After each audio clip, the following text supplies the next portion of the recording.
Hello and welcome to episode 19 of I'm Fine, a chat between myself, Damo, and this week a deep fake version of Mark. I was going to do a false voice, but that's the point. It shouldn't be a false voice, should it? It should be me.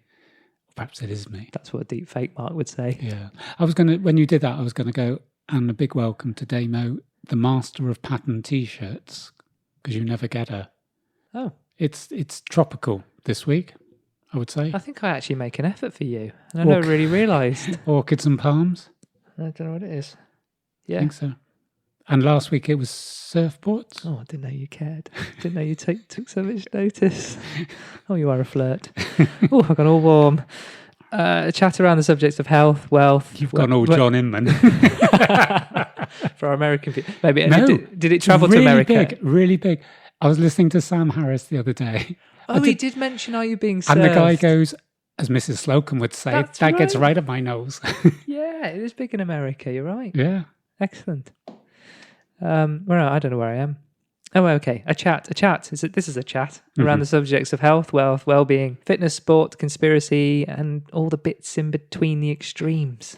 The little craggy bits. The little bits of fructose in a raisin. Those little bits.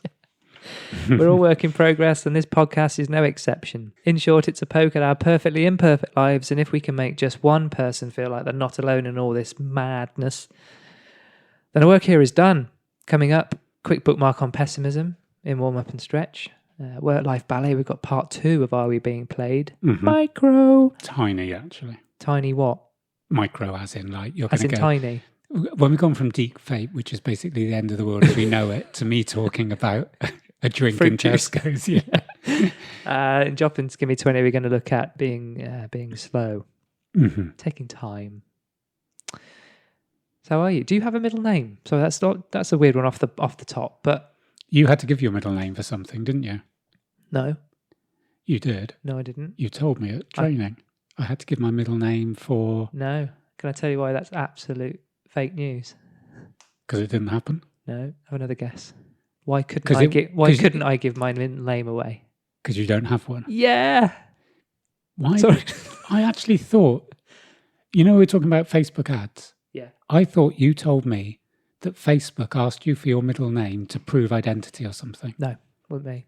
Well, it was the Damien I saw on Thursday, so deep fake, not so sure now you're purporting. I've used that too much, purporting.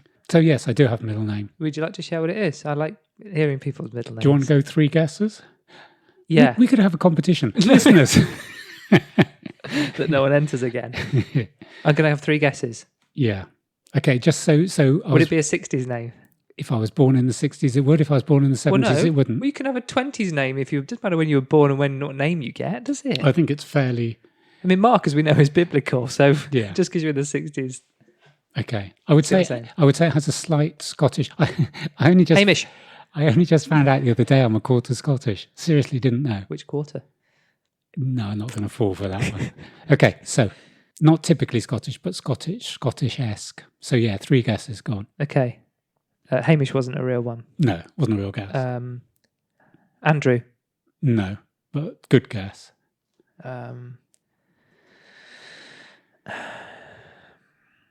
Patrick. I'm more Irish than Scottish. I would have said that was more Irish, but again, good guess, but wrong. We're going to have to put the time on you. Although I think most people are really enjoying this. It's going to be... I'm just going for the... Okay, I'll give you a clue. You can spell it 2 different ways. That's a little bit of a clue. I can see people shouting at their mobiles now. It's... You know what it is. It might have been big in Tudor times. Oh, no, I don't know. I'm going to... Stuart. Okay. With a U. Okay, cool. I'm all right with Stuart with a U. But you don't have one. No, I don't. I don't think we could afford one. Do your siblings have one? No. No? That would have been really mean, wouldn't it? Yeah, your 2 big brothers have got middle names, Damo, but... Nah, we didn't bother with you. Just the freak of the family. Always people have generally been surprised that I haven't. Most people I know have got one. Yeah. I don't know actually anyone else apart from my brothers who don't have a middle name. There we are. Okay. You okay? How you doing? I don't think we did that last. I didn't ask you again. I don't think I asked you. I think you did. I think, again, I just probably spoke over you. No, you answer this time. It's obvious how you are. How am I? You're fired up on coffee, I think. Yeah, I think it's probably my 7th today. Hmm. But I'm now reformed. I'm a reformed driver. Oh, yeah. I'm a better driver. They should call it the slow course rather than speed course. They should. Yeah. Yeah. Yeah. Found it quite informative. Good. Yeah. I'm pleased. I found out that the 30 mile an hour limit has been in place since 1935. Hmm. Yeah. That's probably the only thing I remember, to be honest. I just wanted a note on my, as we do, we kind of listen back to our podcast probably far too much. But it's good because I listen to things, as we touched on the last one, that I say and just go, what a load of... I just wanted to kind of pick something up, if I may. Is this the same as your film one, the Tarantino? It's not quite similar, but I think it's something you said about how I was, because we're talking about learned optimism, and how I was pessimistic, expect the worst in others. Yeah, yeah. And this is probably pedantic, maybe, but I don't think the worst of others. I don't think just because they don't have my standards, I think any less of them. No. And I don't think it's a bad or worse. I think it's just a thing. It is what it is. I almost don't have a negative or positive. I think we both came up with things because the example I was giving about my running, halfway through, you went, is that really optimism or pessimism? Yeah. And because I'm pig-headed, I carried on and go, I know what I'm talking about. And at the end, I thought, no, you're right. And I think both of us had mixed up. It's just our communication problem. Yeah. I think both of us had mixed up what we were trying to say and had ended up saying the wrong thing. My running wasn't about me being optimistic or pessimistic. It was me maybe not taking enough of the positive neural pathways from the event. And that isn't an optimism or pessimism. It was just my reflection on that event was I'd started with the half empty. Yeah. And it wasn't an optimistic because I went into that like every race I think I'm going to do well in a certain frame of mind that on reflection probably wasn't advantageous to what you wanted to achieve. There's a really diplomatic way of putting it. Because it also felt like you were kicking yourself a bit. Because your outcome wasn't what you wanted it to be. But that isn't optimism, pessimism. That's just not taking enough. I guess that's where I was going. It's positivity. It's slightly different. And I think that's what you're saying. You're not being pessimistic and thinking people can't do this. Yeah. You just don't want to set the bar so high. Don't want to be disappointed. I don't want to be disappointed. And that doesn't mean that they can't be as high as you. Yeah, totally. And but I guess that's what I was saying at the beginning about the crags, the nuance, the bits between the extremes. Yeah. And this setting is difficult because I know from the one we've just done, there's going to be an editing frenzy because we went off on quite a few things that won't finally make the cut. But it did make me think, if I'm listening to other people's podcasts, I think I'm trying to be less judgmental in my whole life, but I think sometimes listen to a podcast and go, oh, you haven't quite got that fact right. And it's shit, they're talking for an hour and a half and you're picking, it isn't the easiest thing in the world. Yeah. So I think you were right that we just missed it a little bit. Our examples maybe weren't perfect. Yeah, maybe. It's all about refining, isn't it? I've been trying to put my top on quietly. All we can hear You're normally taking it off because of your sweating problem. I'm putting it, oh crikey, I'm putting it on now. Yeah. Put my hoodie on. Yeah. You're going to look badass. Yeah. There we are. So we're real. You see, you wouldn't make a noise being deep fake today.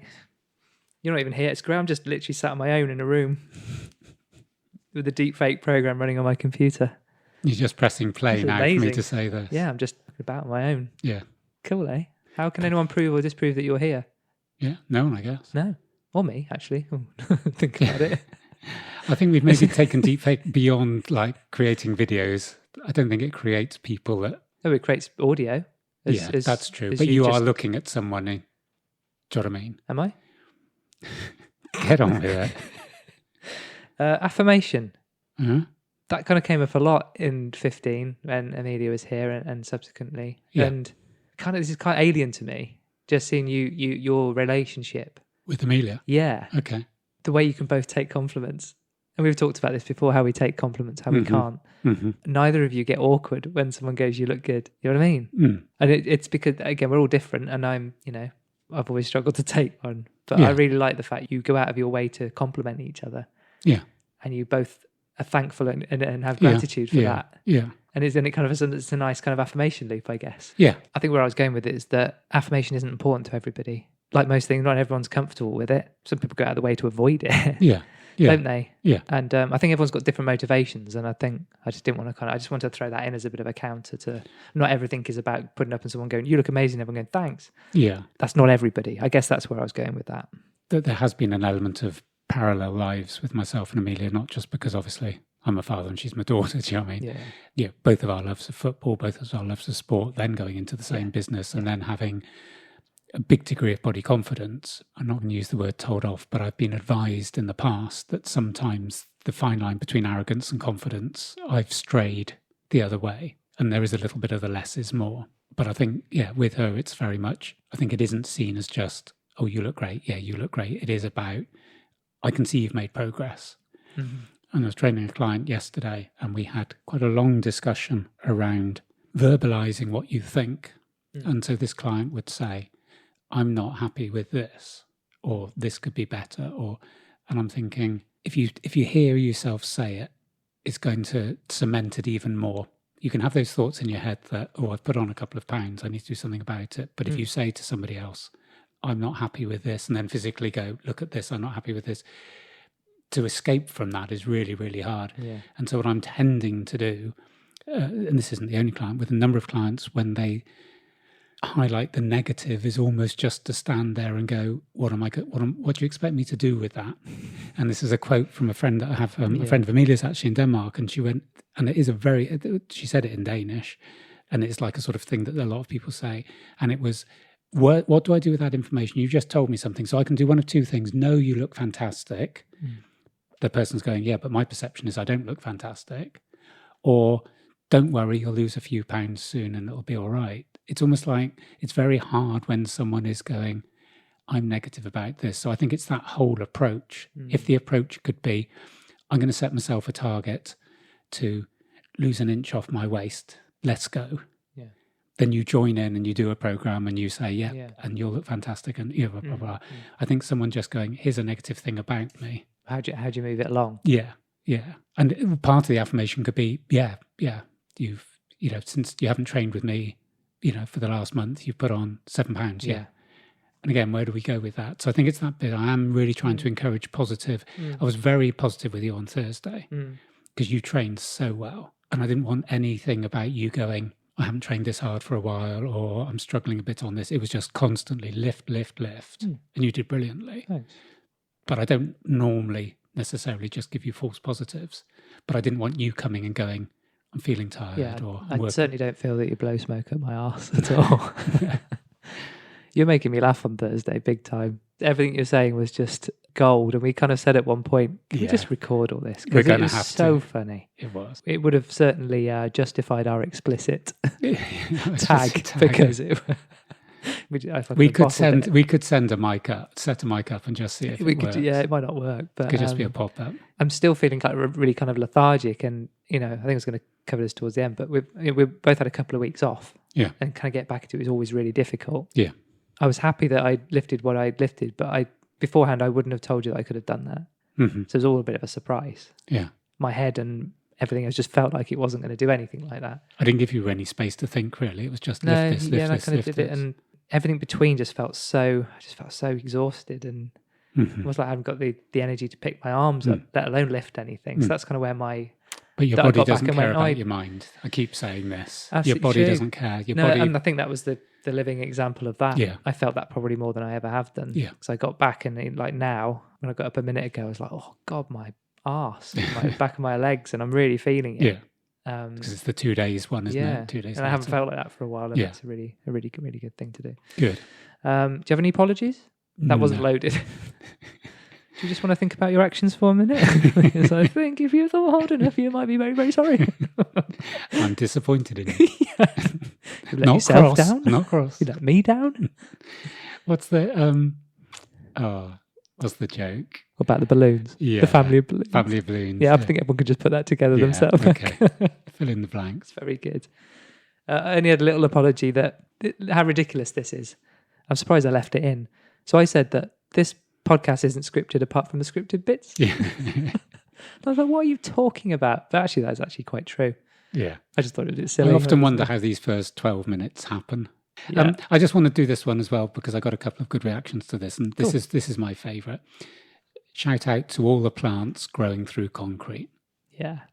That's ace. Love that. Yeah. And also, just going back to natural world, I was at the track this morning and the moss was growing on some of the outside lanes because obviously with COVID there's been less running. And I thought, quite an interesting thing. So a track is just like a man-made, and yet moss had been able to grow on it. I'm just looking at the moss as I ran over it, killing it with my spikes. So work-life ballet. Micro? Are we being played? Okay. Part 2. So this is the interactive part of Have I got today. something to do? You have. Oh, this is the quiz. Yes. Mint. So I'm going to give you 1 minute. You need your phone. Have you got your phone? You look at you with your little exercise. Look, book. I'm going back to analog, as we discussed in the last thing. I'm ready for the deep What? fake What? apocalypse. What There is you the go. capital of Bolivia? Hold on, is this the thing? Is this really the thing? No. I'm going to give you. I'm going to give you winding me something up. to do on your phone. But I was just trying to give you a So quiz it's not a question. pen while and you've got your paper phone. quiz. It's La Paz. So, no, it's not a pen and paper Okay, quiz. what do I need to do? I want Did you know me in instructions? You've got 1 minute from the time I say go Yeah. to give me a good, clear definition Yeah. of what apple water is. What, starting? Now, Let's do it in real time. We're not going to edit this. we won't edit. Ready? Go. Okay. So I'll just talk while you're looking. So apple water is a thing. And for basically anything in the world, you just put it into Google and you come up with what it is. So Damien's got a minute to give me a definition of what it actually is. Okay. Someone said your impersonation of marbles in the weighted blanket was Do you want genius? genius. But the fact they are so tiny, it doesn't actually make sense, does it? No. Do you want me to do it again while I'm looking? I can do 2 things at once. Do what, the marbles? Yeah. You've only got 25 seconds left. Christ, you're right. It's like doing a set, isn't it? It's going, go on, 25, keep going. Just give me recipes. I don't want recipes. I just want That's to know all what it's it given is. me. Must be easy. What's apple water? Just give me the answer. 8 seconds left. Do do do do do do do do do do do do do do. I think. Do you know Failed. Do you know what I've just done?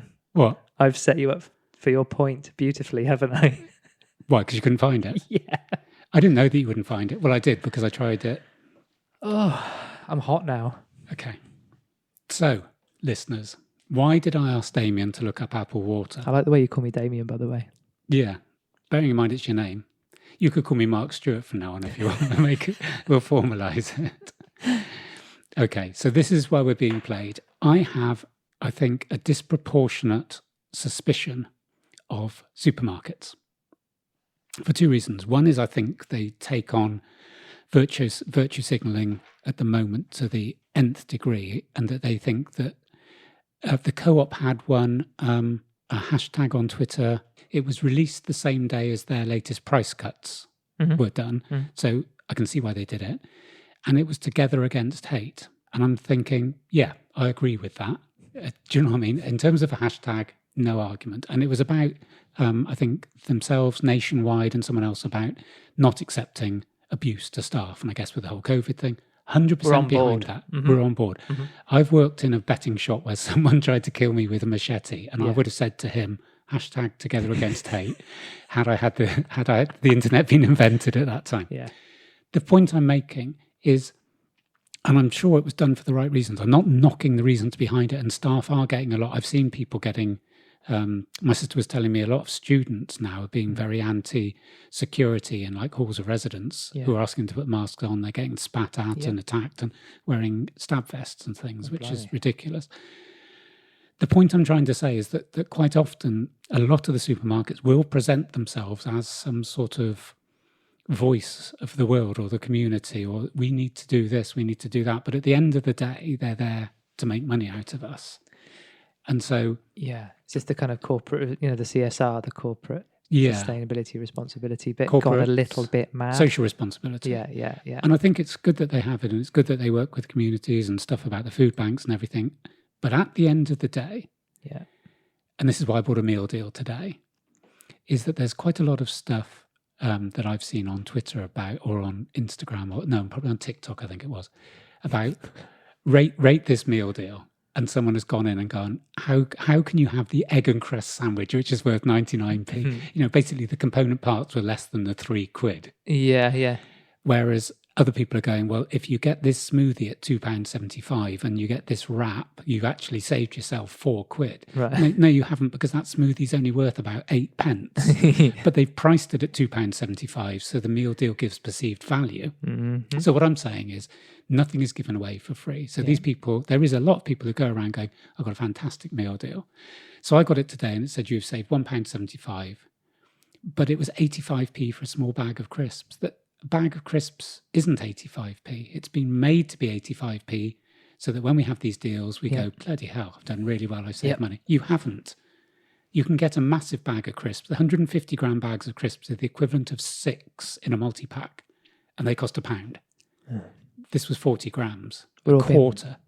So it's playing it. So this is the bit I'm saying about supermarkets and food producers. So I was looking for another section, which we're not going to do yet, but I'm going to do about medication. I'm not going to do it for two reasons. One is we don't have time. And secondly, Martin Lewis, who you compared me to, actually did it this week. What, money-saving expert? Money-saving expert. So we will do this. Well, thanks for that. Telling all the listeners something we're not going to do. Yeah, and because someone else has done it better than us. You know, that's this episode wrapped up. Okay, so I'm going to show... Our work here is done. I'm going to show you a photograph of a front of a naked smoothie, which is called... What are you going to say? What's the name of it? It's called Tropical Zing. Okay, so Tropical Zing. I think... What are you thinking? I'm thinking lilt. Yeah. Do you know Sprite isn't vegetarian because that has bits of fish in it?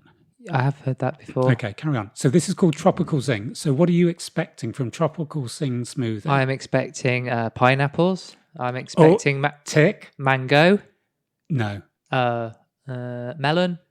No. You're in the right ballpark. I'll fill it in. Banana. No, I'll fill it in. Is there anything else? No. I've gone through all the tropical things. Passion fruit, kiwi, and lime. So I'm thinking that does sound zingy. It sounds zingy, and it is vaguely tropical.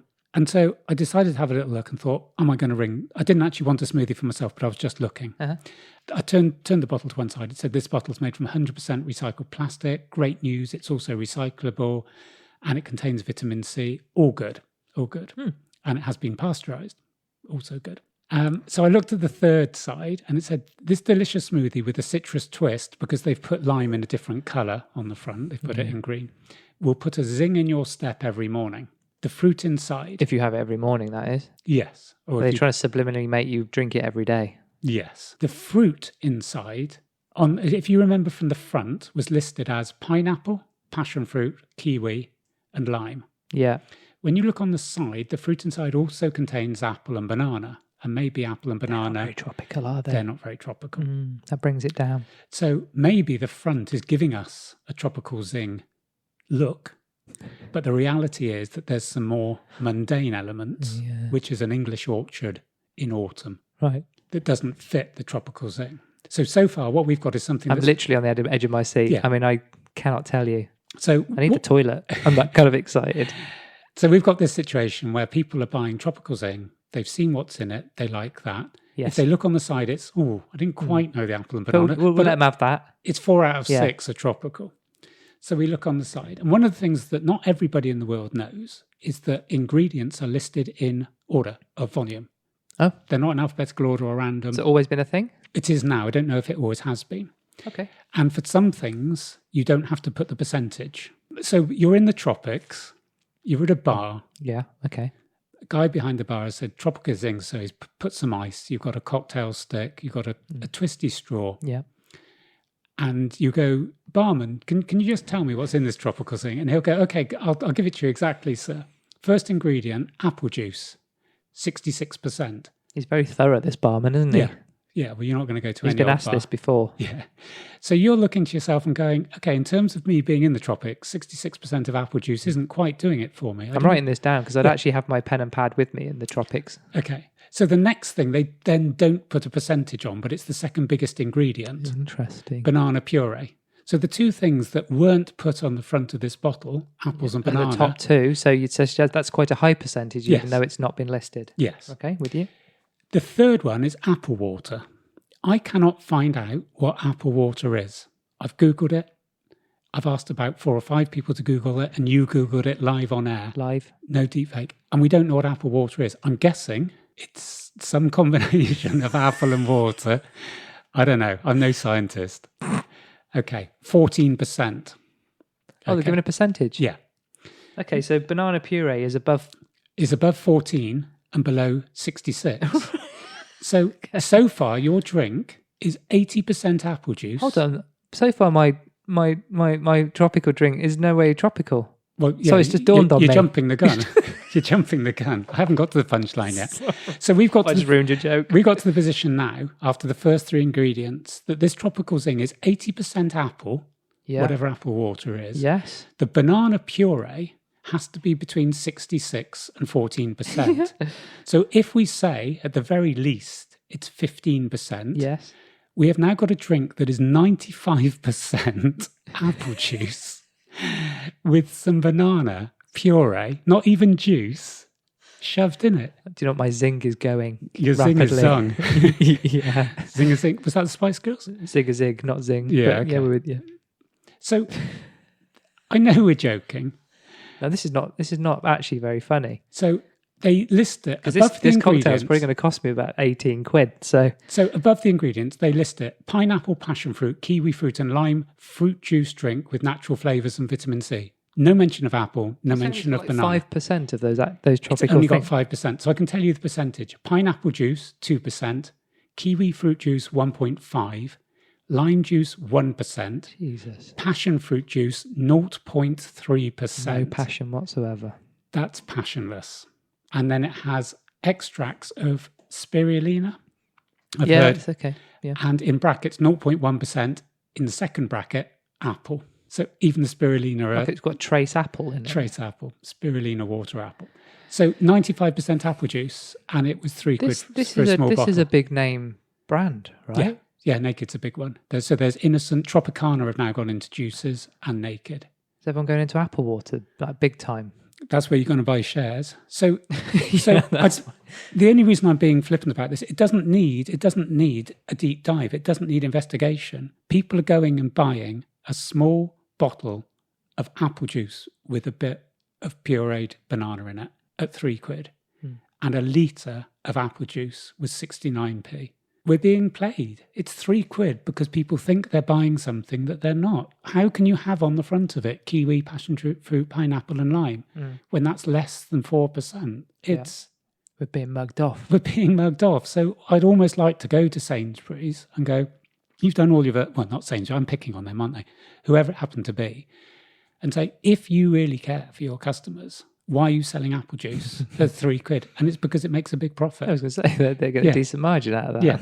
But they can afford to build that in. But part of me goes, well, if you're on about food poverty and you're going on about looking after your customers and you're on about, everybody at the moment is on, reduced wages. And we've had the whole thing about Marcus Rashford and the food banks. Yeah. So why are you selling apple juice knowing you're calling it something else and expecting us to pay massive money for it? So that's why we're being played. Mm-hmm. It's not deep fake, but it's...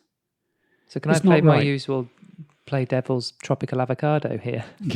You go for it. You're going to struggle on this one. I'm not giving in on this one. No. Okay. I immediately go, I know exactly what you're saying. I like the phrase, are we being played? And we are. But I kind of go back to the kind of the free will bit here, the free will of being on social platforms that are mugging us off and buying products that are essentially mugging us off from supermarkets that are mugging us off. We don't have to shop there. We can, if we have the time. This is all beautiful, isn't it? Mm-hmm. If we weren't rushing around like idiots, just have a little look. Mm-hmm. Or listen, we could save you a fortune, couldn't we? Mm-hmm. In money and heartache. Yeah. If you just listen to us. Yeah. And just go, oh, right, maybe I will just read spend 15 seconds reading the label and going, hold on, there is an alternative here. Yeah. I think that's kind of what I'm saying. So we have a choice of whether we want to be played or not. If you kind of go around with your blinkers on and just accepting everything at face value, then do that. You will be played. That's where I'm coming from. Yeah. So we all have the ability to be played. And I think our neural pathways are wired in a way where we're easily played. I think if we can do anything, it's just kind of go, stop and have a little think. And do you know what I mean? Yeah. No, I don't think it's like blanket. We're all being mugged off, mate. And it isn't for Sainsbury to sell everything at cost price and say to the shareholders, no dividend. The whole capitalism society breaks down. I get that. It just feels to me it's too disingenuous. If John Sainsbury was here now and I'd go, this is 95% apple juice. What you got to say for yourself? What do you got to say? And he'd go, well, we make a big profit from it. But I think you kind of talked a bit at the top of this section about cynicism, skepticism of supermarkets. Is that a diplomatic kind of way of putting it? Yeah. But they are so good at getting involved, being seen to get involved, jumping on the wokeness that is around it, and then when it suits them, just pull back and go, oh no, we're just selling things that people want. Doing that kind of, they can stand away and go, no, we're just. Yeah, if there wasn't a demand for it, we wouldn't sell it. Merely a conduit to, for people to get what they want. It's like, oh no, don't, because that's what they can do, isn't it? Yeah, because it's not their products, so they can go, oh no, it's what people want. We're just the middleman. It's like, don't want it, don't buy it. It's kind of, I can see why they grind your gears. I just think it just doesn't feel good to me. No, really. Oh, just a little thing on the news of that, because obviously some of areas of this country at the moment are in various tiers of lockdown. Yeah. And I saw that some of the supermarkets in those like tier 3 areas have had all the non-essential aisles all taped up. Yeah. Is to take away their competitive advantage. I didn't realise this. It's to say, a minister said it's so people don't go and buy a barbecue, but it's also so that the local hardware shop goes, I've had to shut, and they're selling a barbecue. Yeah. Is that something they'd volunteer to do, or do they have to be, are they actually instructed not to? Because I think supermarkets happily sit there and sell everything they've got under their roof, if they could. They were instructed not to. Yeah, would they morally take that decision? And go, no, we're going to support the local high street, but I wouldn't. I wouldn't put it past them just to sell everything they've got. I'm going to go back to your Billionaires Boys Club. I'm going to take your stance on this. I think the strange bit for me is the government going, you mustn't sell barbecues. So someone in tier 3 goes to get toilet rolls and whatever's considered essential, because I think clothing now isn't considered essential. Yeah. So someone's going to go in and buy their toilet rolls and their milk and their bread and go, I really wanted a barbecue, but I can't. Yeah. So I'll go on to Amazon and buy my barbecue. So the government going, supermarkets mustn't make this profit. But Amazon still sitting there. Amazon still does it. So the local hardware shop misses out either way, and also with what Amazon are paying, the Treasury miss out. Yeah, is it the virtual signalling bit? Yeah, so you might as well let Sainsbury's sell the barbecue, and at least the money, and then they'll be employing more people in it. Yeah. So it does seem a bit strange. Done.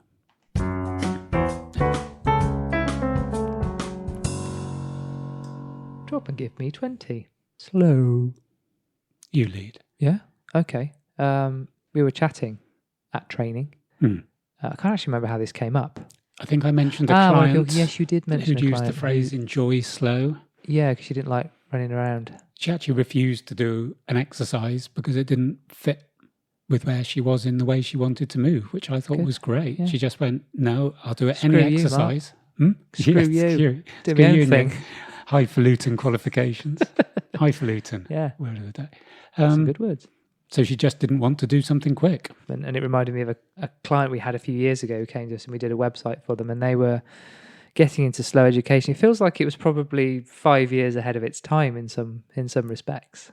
So there's a chap called Carl Honoré. He has a book from 2004 called In Praise of Slow, and it first explored how the slow philosophy might be applied in every field of human endeavour, and coined the phrase slow movement. The Financial Times said the book is to the slow movement what Das Kapital is to communism.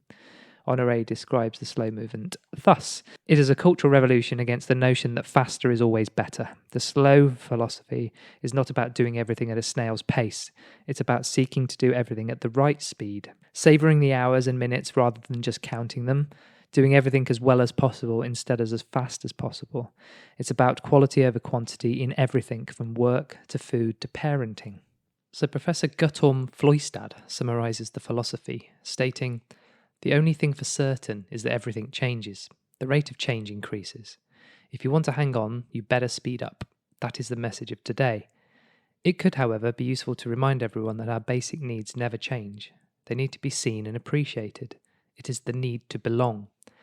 The need for nearness and care, and for a little love.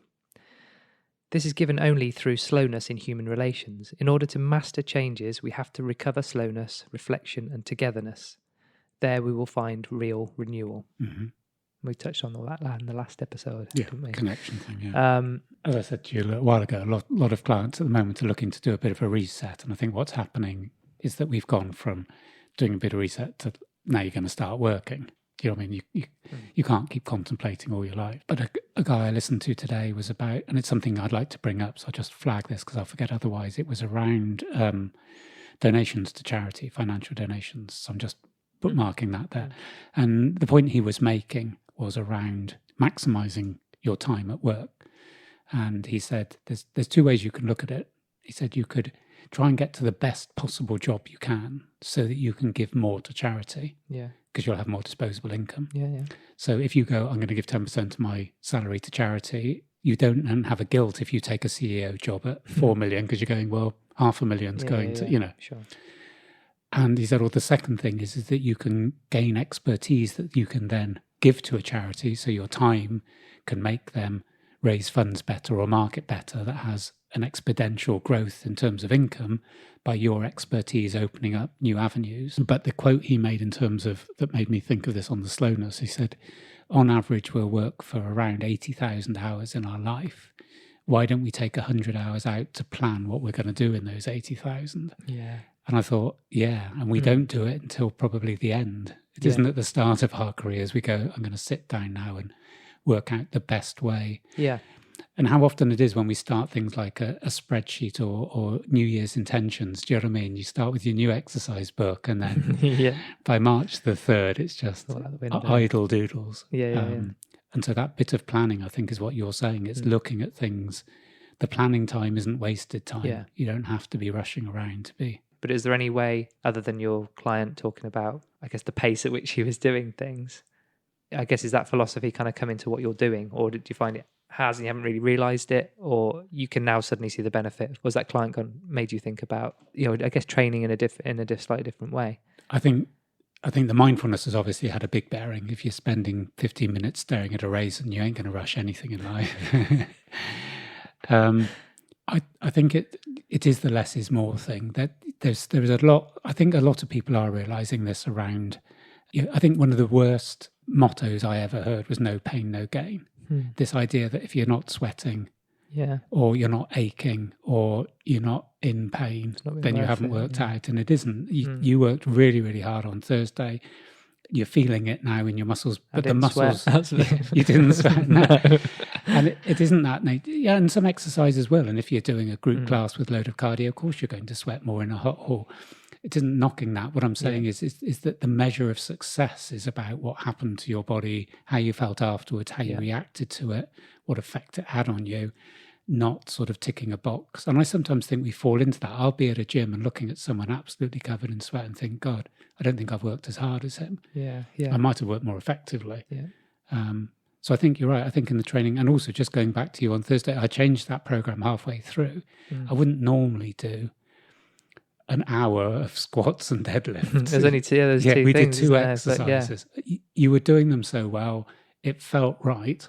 So there was no need to change it. Yeah. I could have mixed other stuff up. We were always going to do legs. I had other things that we were going to do, but it was just working. Yeah. Your form was excellent. Everything just became, I don't know, almost like a controlled, it wasn't a rushed. And I think that all the ones that have probably been memorable from either a enjoyment perspective and or, God, I'm hurting now. And so that's obviously done something, have been those kind of ones where it hasn't been just an hour of, blur and speed and running around. Well, the activity isn't progress thing, isn't it? I always say I was built for comfort, not speed anyway. So that's generally my MO. But I think those are the ones that I've probably got the most out of. Then if you just take this last week, it's just kind of popped in my head, and the best experiences you probably had this week are probably ones where it's not been about how much you've done. It's been about the quality of the thing you've done in that time. Don't get me wrong. There's some things you just have to get done quickly. I totally get that. But I guess the kind of the enriching things, the nourishing things that have happened probably were the slower things. Yeah. I like to think. I haven't kind of gone through my week and gone, but I think I'd be confident that there would be an element of that. Yeah. And the mindfulness, I mean, you asked the other day about, am I going to give a little update? And I'm not belittling the raisin. It was, we went on to experience how it felt and how it smelled, and then actually putting it in your mouth, but not, gulping it down after 2 seconds. Like I did. Like you did with a handful, yeah.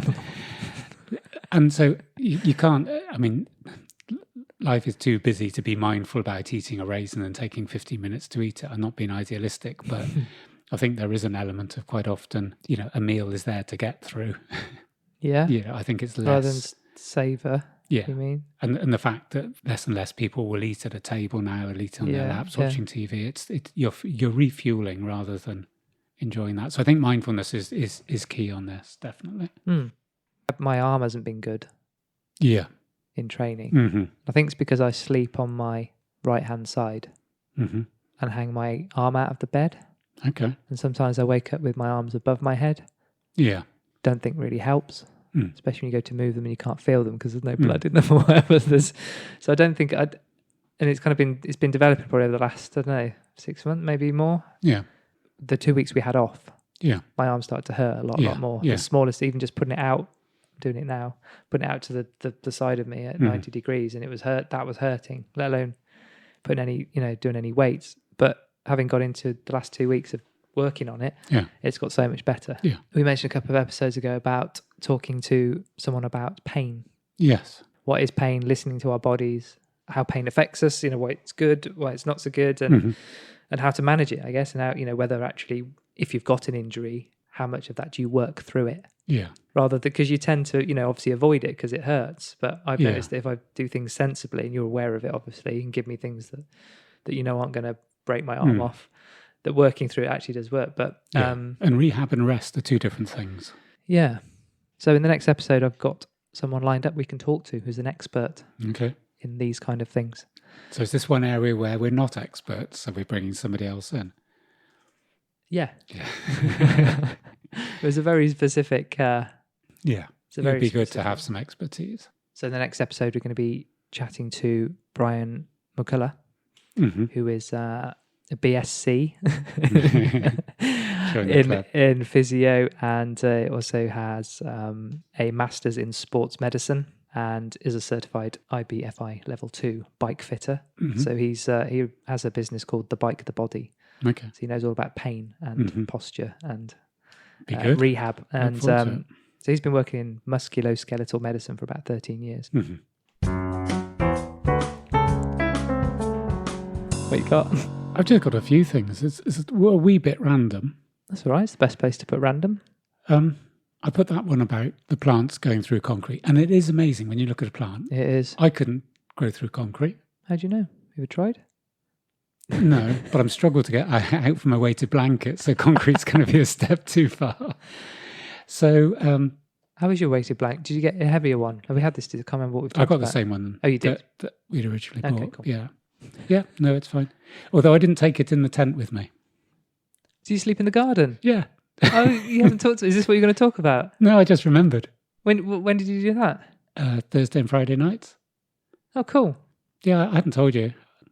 No, it just came... What kind of tent? Come on, paint the picture. A pop-up tent. One, okay. Like 1 man, 2 man? How many men did you have in there? two would have been snug. I think you could possibly get 2 into it. Thanks for the invite. You're bloody... What? It isn't John Inman. Who am I thinking of? It's somebody else. What? Dick Emery. Just 2 men just hanging out, right? 2 bro. So no, pop-up tent. One of the things, whenever I used to go to festivals, I'm not a finisher, as you know, so I didn't like pinning the tents down. I just it would pop up and then I haven't got the patience to secure it. Yeah. I just put something heavy learning a lot inside. about you. Something heavy inside, I don't know. I don't like it all. It's like, if you're going to do a job, do it properly. Well, I didn't. So I just got my pop-up. That's why you needed me there. This is a bit like the podcast, you isn't wouldn't. it? It's a bit rainy. I'm not going to go You need out. someone just to get the infrastructure right. Yeah. For your own health and safety. You could have made it safe. So yeah, pop-up tent in the garden. So Thursday night, I couldn't be asked to... I just put a blanket. I didn't even have like a mat or anything. Well, now none of this surprises me. You're just not prepared at all. I can be bothered. So I just got an old blanket. But you didn't even get undressed. But you didn't have any nightwear. You just got in, didn't you? And just curled up in the clothes you've been in all day. Yes. And I had a quilt. I had I didn't get this right. I bet you didn't even have any snacks. I didn't. I had water. I had water. See, if you're going camping, you have snack. You have some sweets. You have some chocolate, old midnight snack. If I was there, you honestly, it'd have been party time. You'd have had such a good time. So I could have showed you a good time. I'd have bought crisps and chocolate and put them in your mouth at the same time. If you don't edit this, we're finished.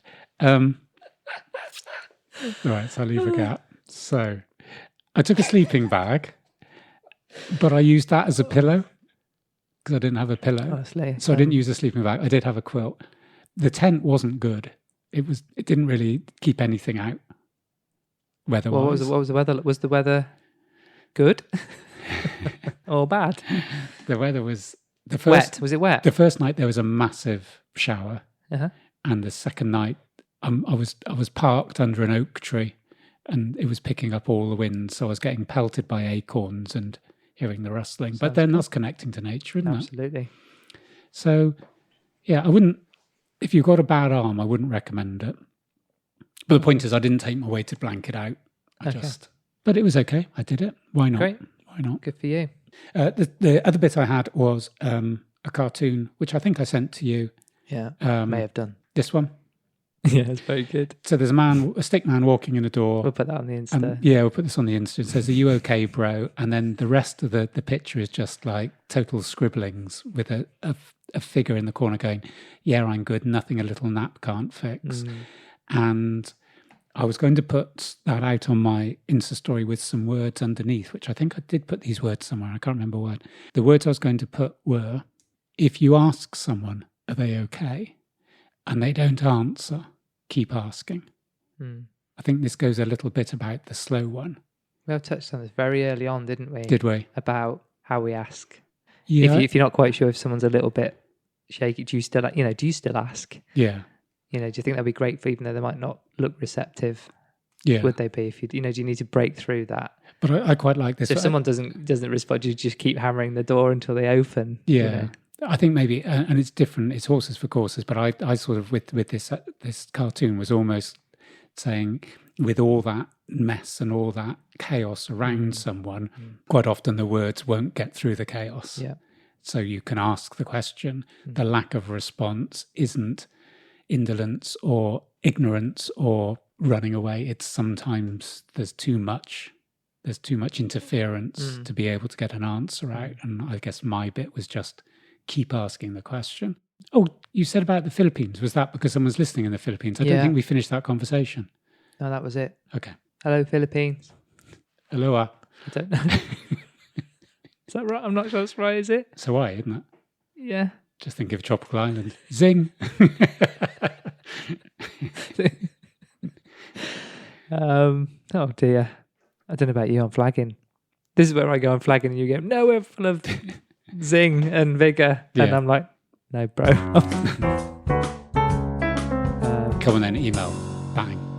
So Tim emailed us. And in our opening gambit, we mentioned the word wealth. And apart from you talking about the Billionaires Boy Club that I'm apparently in, we haven't really talked about it, have we? I think we have a bit. I don't think we've kind of... Okay, not as a... And I'm not sure, I certainly haven't talked about, personal wealth management with you. And I don't think I don't know anything about yours. You don't know anything about mine. No. I have a bank account. I'm sure you do. That's probably as far as we go. But Tim wrote us an email saying, suggestion for topic of discussion relating to mental health could be personal finances. This is often a taboo topic that is not discussed with friends or even families and can be a massive cause of stress, leading to all sorts of things with sometimes dire consequences. Yeah, and that's, I guess, in these times with reduced income for a lot of people. I think everybody in the world would benefit from open discussions with family and friends and the resulting compounding shared learning on topics relating to finance in their personal lives. Things of a financial nature can be discussed with friends and families without stating actual specifics of sums of money involved, but still, it's often an off-limits topic entirely. I wish I had learnt a lot more earlier at school, maybe. I never got any advice from my older family members or friends, and only started to learn when stumbling onto the books such as The Richest Man in Babylon and Rich Dad, Poor Dad, which I've heard about and I've not actually read. It's perhaps easier now with the internet, though still don't think kids are systematically taught this stuff at school. And Tim used to be a teacher. Possible links to various conspiracies of top tiers of rich governments suppressing the masses. Would be very interesting to hear your thoughts. Anyway, just a suggestion. As I expect, you've got a couple of years' worth of content lined up already. Good work. Cheers, Tim. Yeah, thank you, Tim. Yeah, I think it is taboo. I mean, thinking on my feet, two things. One, because I've been listening to it, was this thing about charitable giving. And I don't want to set hairs running now, but a fascinating discussion around where your money goes. As in, do you give it to what you fancy, or do you give it where it can make the most impact? And I think this was really interesting when then this guy has basically done a list going, if you want to save the most number of lives, this is where you get. Wow. Which I think was fascinating. Yeah. So there is something around wealth there and the distribution of wealth. Yeah. Second thing I want to touch on, and I'm going to be really careful because it's one of those subjects that you're laying yourself open to, is some discussion around food banks and some thoughts I have on that in terms of, well, we'll just leave it on that. And so the third thing, I think this would then lead in nicely to what Tim was saying, is there is a lack of understanding that when things get hard, it's very easy to put your head under the pillow and not face up to it. And there must be, it's something we're not hearing on the news. We're hearing about some small businesses struggling and that, but we're not hearing those financial struggles. And yeah. I read something briefly on the news last night, didn't go into it, that someone, I can't remember what industry they're in, but their weekly salary had been reduced, or as on hours, or whether they've just taken the scheme or whatever. I can't remember what it was. But it's been reduced so much that his rent was more than his income, just his rent alone, by about 50 quid. You think, well, but this is happening to millions and millions of people, absolutely. and all we're hearing about and these is aren't the virus. These are real life things, and I think he's already kind of alluded to that in there, and I kind of liken it to talking about politics. Yeah, we've talked about it here. We've got different attitudes towards kind of wealth generation and distribution. Absolutely. You can go off someone very quickly, can't you? Yeah. So I think it is quite closely linked to political persuasions. And it's very sensitive because it is so emotive, because it is so bloody important. Yeah, and I think the Tim thing, isn't it? That was a useful email. It was a bit around that education and us being able to provide something to take away again. It isn't a big discussion of, is it right that there's millionaires not paying tax? It's down to grassroots at the moment, isn't it? People who are struggling to eat or pay their rent or keep their business going. And it's... Yeah. And I think it's different to have an opinion on money. Yes, I think it's two different things. I think we've been a bit... And then it feels like, you're into the expert territory then. I don't like the word expert, but I'm using it anyway. But I'm no financial wizard. And actually, I'd happily talk about my kind of approach and my view of money. Yeah. Whatever you say it might be. But, just that kind of what you think the value of money is. And the other interesting thing in there for me was that we didn't do it at school. No. It's a crime, isn't it? Not to have been taught personal financial management at school. I'm sure there is some, but I would imagine it's more banks going in when you're 16 going, this is how you can set up a bank account. And we didn't even have that. I think they do nowadays. But if someone, if you can turn rather maths, looking at fractions and learning Pythagoras and all these other things that You could certainly do APR and repayments and... so you're learning about life, you're learning about maths. Maybe we look at what actually is being done, so that if we do, I think Tim's got some great points there. Maybe if we're going to do it, we find out what is available out there and what real world stuff is being taught. Yeah. So that thing, isn't there, about the kind of even the compound interest thing, that if you'd gone back when you were 17 and if you had 10 grand, I think it is, I'll need to look into this, and you put that away. Yeah, the compound interest thing is like... And by the time you've retired, you'd be a multimillionaire just having had that money sat there. Yeah. Isn't it like the grain of rice on the chessboard? Yeah. There's so if you double it each square, it's basically someone wanted it's back in the good old days, biblical isn't it like days. A Chinese proverb or something? Isn't it? Someone asked, "Can I have one grain on the first and then two?" And then basically became the richest man in China, wherever. Yeah. We're not a Martin Lewis, are we? There's people out there who are giving proper good advice. So maybe we can just talk around that, and I think it'd be good to look at. Yeah, be good. That's it for this episode. Well done for getting this far and thanks for listening. All links and references will be in our show notes. Please make sure you subscribe to us via your favourite podcasting app. And if you enjoy this pod, then please tell a friend, family member, or whoever you feel would benefit from having us in their ears. Give us a follow on Instagram, search for @I'mFinecast, and send us your feedback and questions via our email, which is imfinecast@gmail.com. In next episode, shall we look at listening, understanding, and caring for your body? We should. Good. Sorted then. So we'll see you all in the next episode. Take care. Bye.